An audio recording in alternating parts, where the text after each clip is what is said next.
this swim season started in mid-November of this school year. The boys diving team advanced to sectionals, which will take place on Saturday, February 21st. The top 4 divers made it to regionals, which will be on Tuesday, February 24th. This is Carl Cogdill's second year diving and his first year as a diver for the high school team. This year, Carl placed 3rd at county and 5th at conference.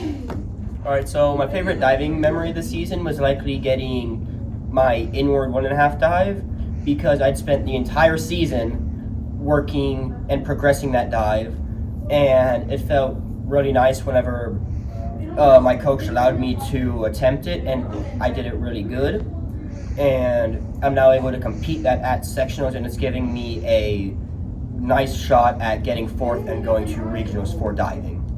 I believe that I've grown during the season because I've been able to roll and just continue despite any mistakes that I've made. Anytime that I've smacked, I've been able to get out of it relatively unscathed now, and I'm able to push past any injuries or annoyances that have occurred. This is the first time Greenwood High School has had a diving team in several years. The coach, Peyton Stallman, currently coaches the swim and diving teams for the middle school, high school, and club. Working with Carl is really great.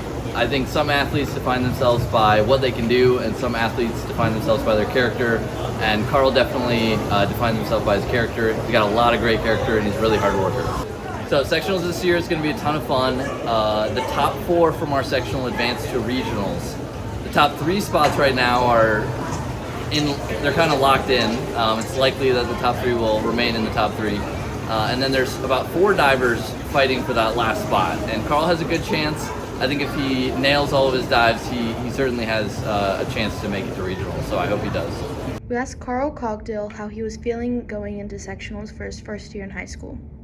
I'm absolutely terrified going into sectionals because I forgot how to do one of my dives 2 weeks before, so I've had to relearn that. And in order to place 4th, I have to beat 2 people who I have no clue how good they've gotten, and last time I checked, they were both ahead of me by a few points, so I'm feeling a lot of pressure going into it. However, I feel like I'll be able to still beat them and make it to regionals.